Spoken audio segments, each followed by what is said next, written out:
Hi guys, welcome back to the channel. Hope you've all been well.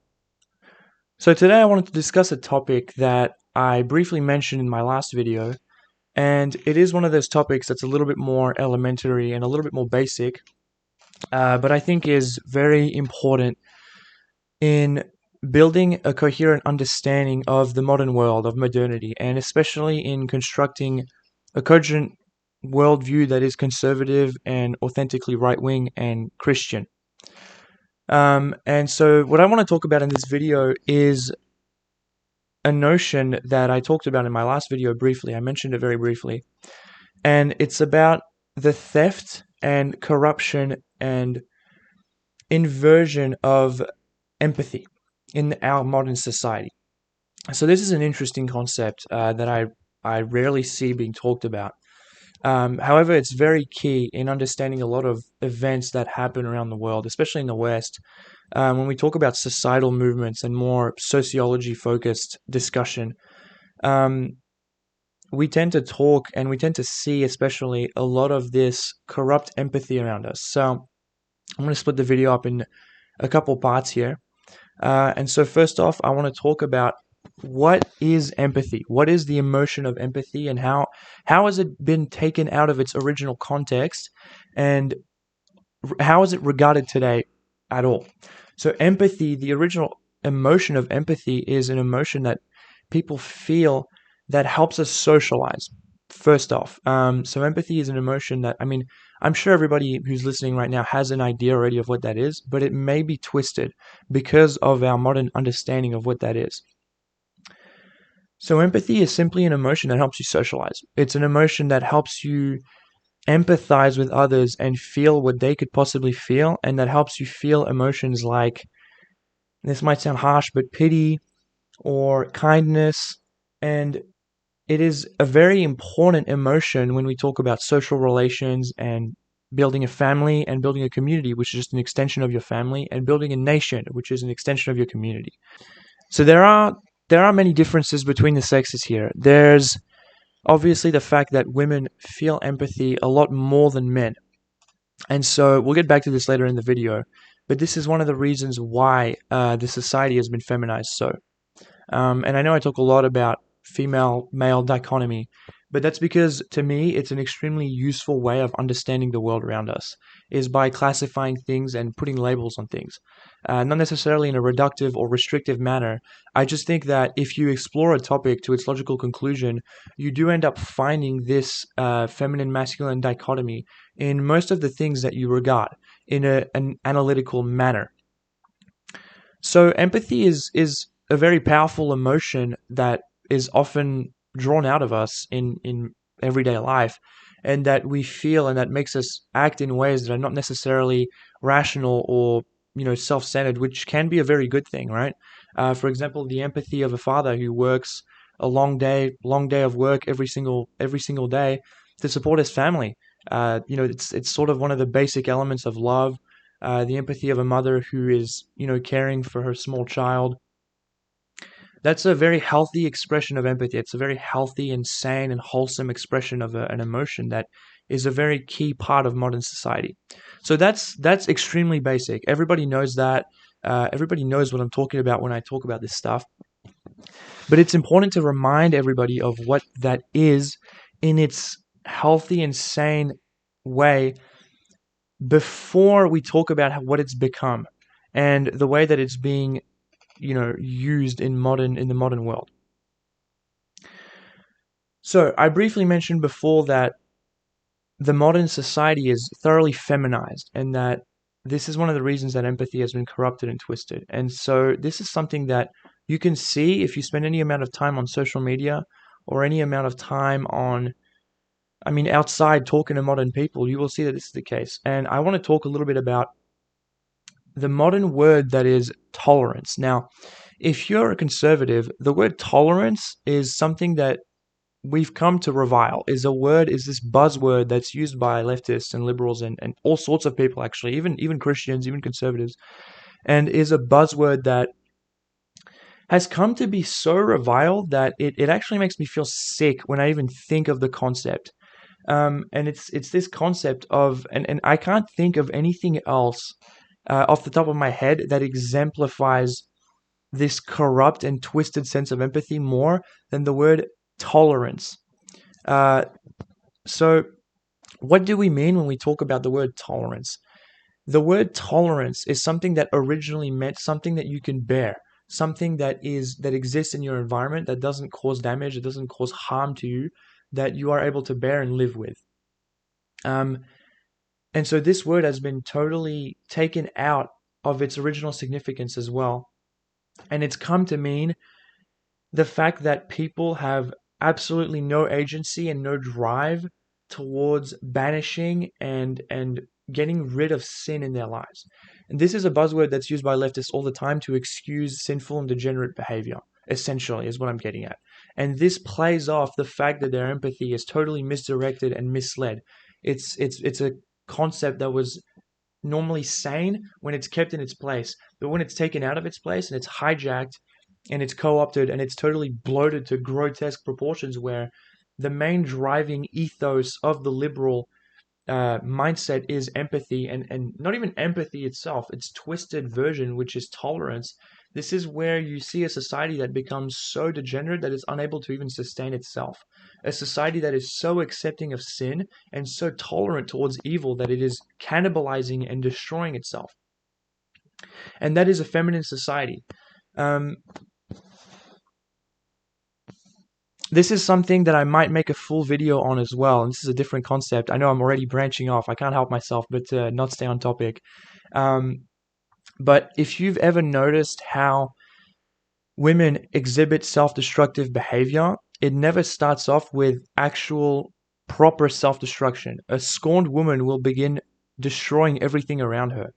And so, because women are unable to develop themselves in modern society, that is what they do. They're all scorned and they start by destroying everything around them. And that is done through the soft power of a corrupt empathy known as tolerance, all round tolerance.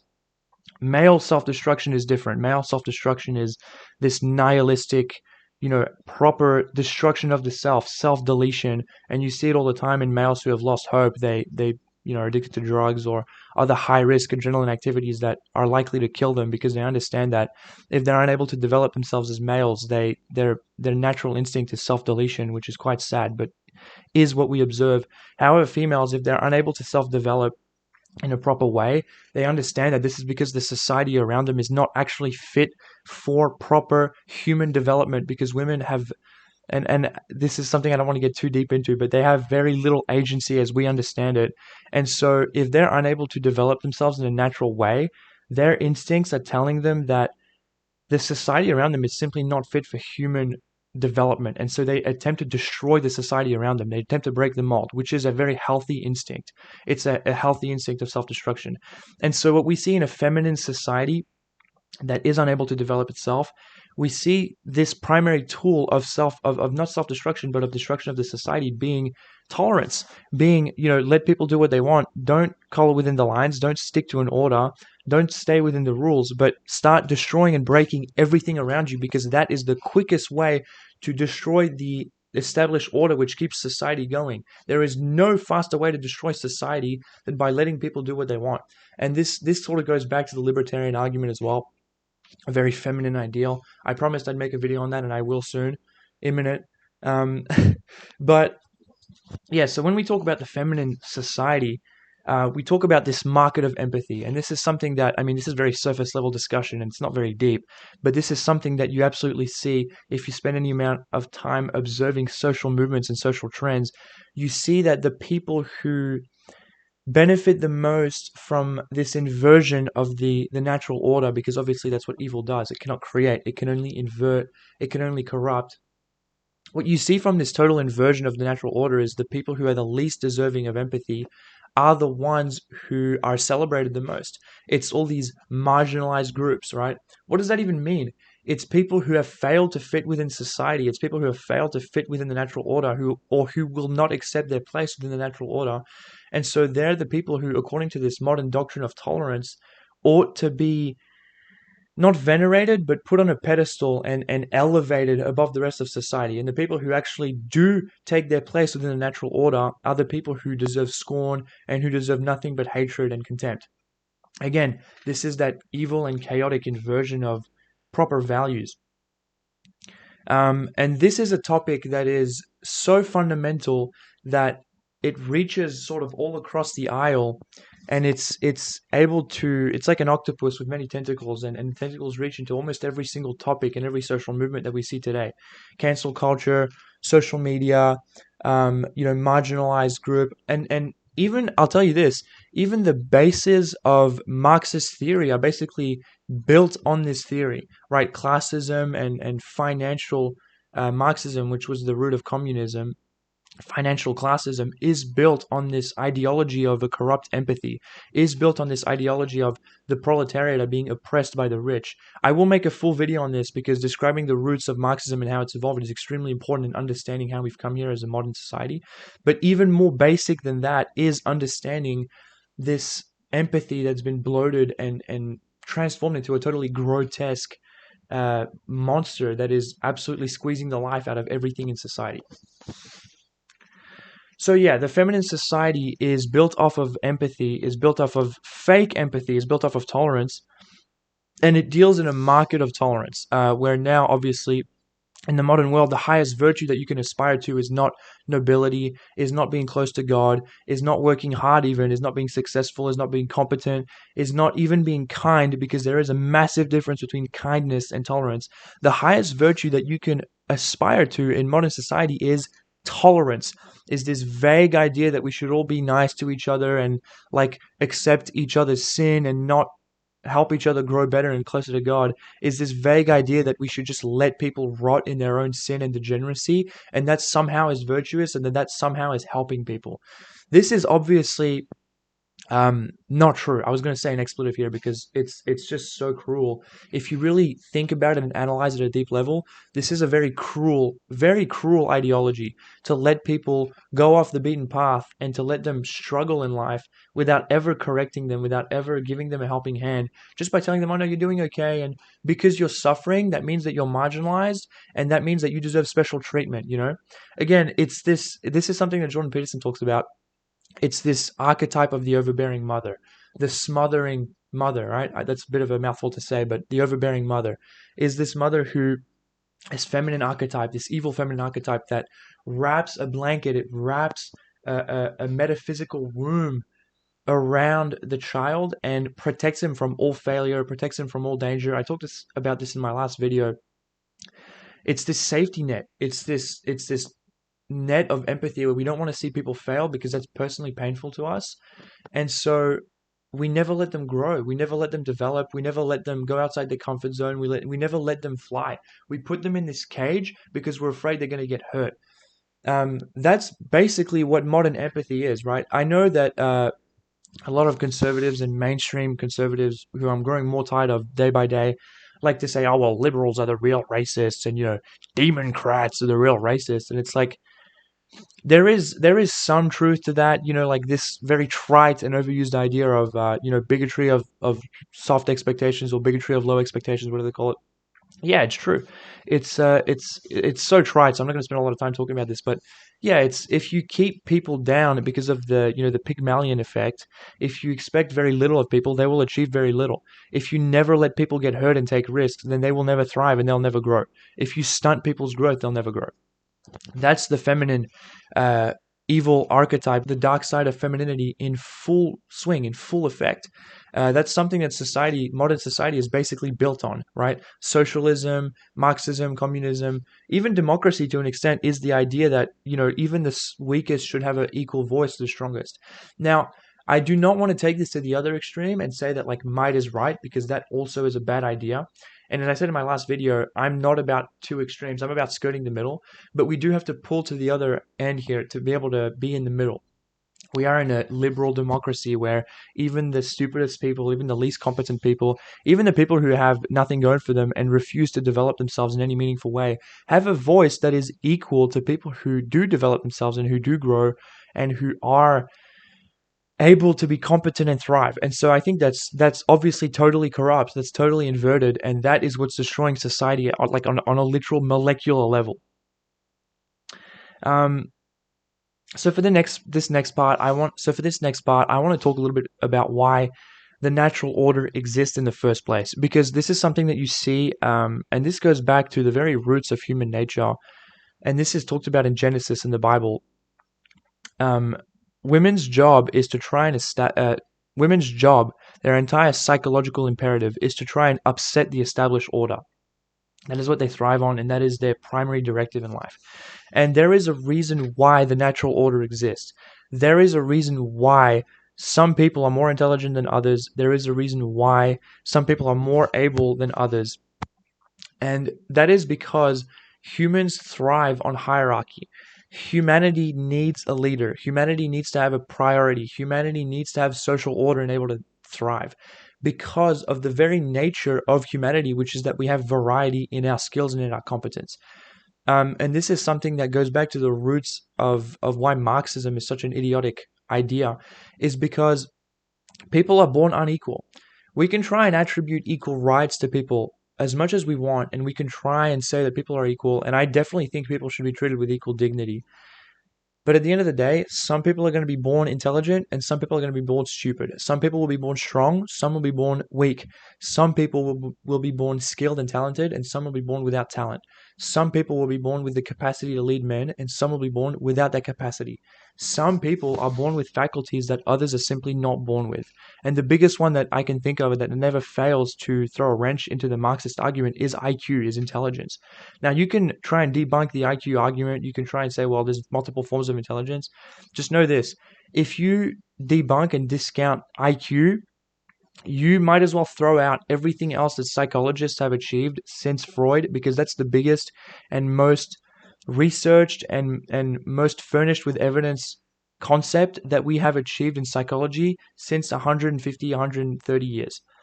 So if you throw out IQ, you can throw out the rest of what psychology has achieved in there. And I'd be open to that.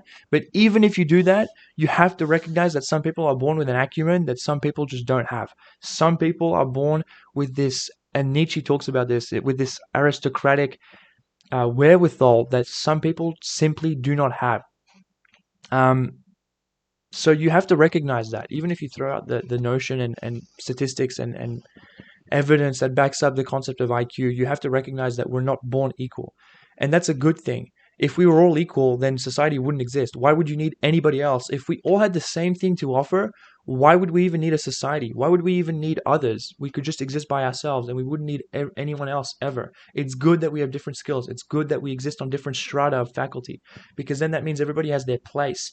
What I mean to say is, if everybody is equal and has the same things to offer, then we simply don't need each other, and we don't need society, and everything that we have built for thousands of years would simply not have no reason to exist.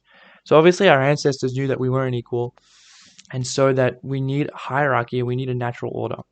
And so for women, the idea that some people are going to lose and be losers is a very painful one, because they have a much higher sense of agreeableness, of neuroticity. And so for women, the minute they see someone lose or suffer, they immediately project themselves in that situation. And so they cannot help but try and make that person feel better. And that's a great thing. That's amazing. If you've ever had someone in your family that is suffering from a terminal illness or is going through a very hard period in their life, you will notice that the women in your family are constantly by their side, and they have this capacity to sort of enter into this delusion where they're able to ignore the harsh reality of life and project themselves into this world, into this fantasy where everything's okay and they're just helping that person, and that's amazing. That's so good. There is no better capacity to alleviate suffering for someone who's doomed than that. No better capacity. Men don't have that capacity. I wouldn't be able to stand by the bedside, and I'm sure most men wouldn't. I would not be able to stand by the bedside of someone who's dying and reassure them and be there, and you know what I mean, and try and not break down. That's amazing. I love that women can do that. I'm a feminist. I love women more than anyone else. Seriously, I have so much love in my heart for women.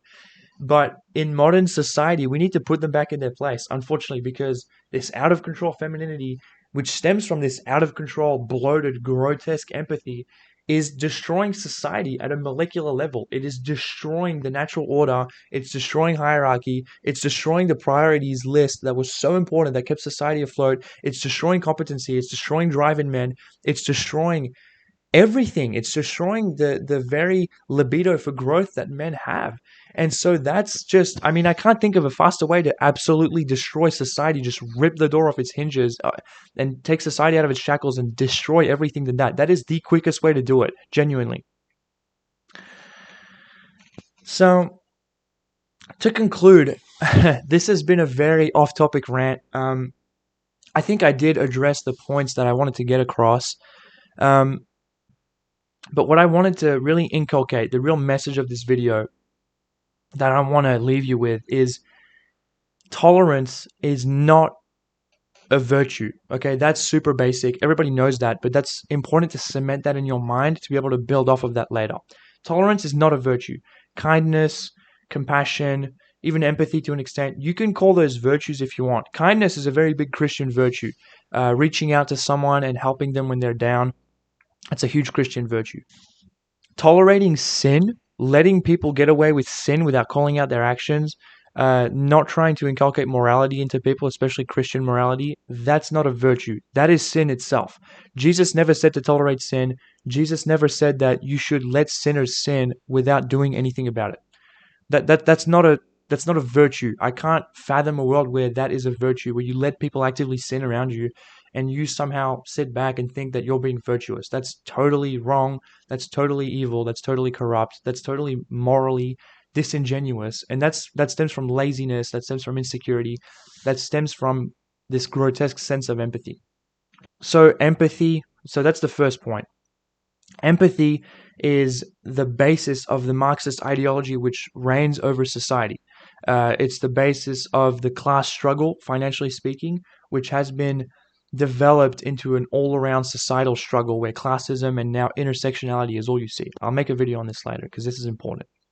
There is a reason why the natural order and hierarchy exists, and femininity and moreover empathy trying to upset that is bad. It is a force that we should combat because the natural order exists for a reason. It's because we're all born different and no one is born equal. And society thrives off of hierarchy. Society thrives off of individuals putting their differences together like a jigsaw puzzle and building something that is actually worth building, and not being alone and not living, as hermits and being lone wolves, because that accomplishes nothing. And the fourth point is that empathy has been bloated and now it's being misdirected into absolutely anything. And this is something that is quite obvious if you go online and you see, the cancel culture. This is so tried out. I'm not even going to spend any time talking about that. That's obviously empathy being directed towards, people being like political correctness. That's obviously empathy being bloated and empathy being misdirected, empathy being taken out of its natural habitat and expanded into this monster, this grotesque beast. And those obviously serve to misdirect people's attention while actual atrocities take place. We're all about canceling someone because, they said a homophobic slur or because they said a racist slur. But no one's out here trying to cancel porn companies that feed pornography to like 8-year-olds. What is more morally outrageous, words or destroying a child's entire life and their entire ability to view the opposite sex in a healthy manner? I mean, you tell me. If you're actually empathetic, one of these will actually bother you, and the other one you won't care about because it's insignificant. But one of these is much more significant because empathy is so bloated, because empathy is so deformed and corrupted. So yeah, to conclude, those 4 points are very important. That's what I wanted to get across in this video. I will talk about these points again in future videos because, again, this is extremely fundamental. This is a point that is extremely important to understand, and this is something that reaches across the aisle and reaches across every single topic that we can see, and every social movement that we can see, and every political movement, and every ideology, and every single topic that we can see. And every political ideology and every single social movement. So yeah, if you enjoyed this video, give it a like. I know I went totally off topic there, but I feel like I had to get this out because this is important. Drop a like, leave a comment, subscribe, share the video if you enjoyed it, and I will see you guys later.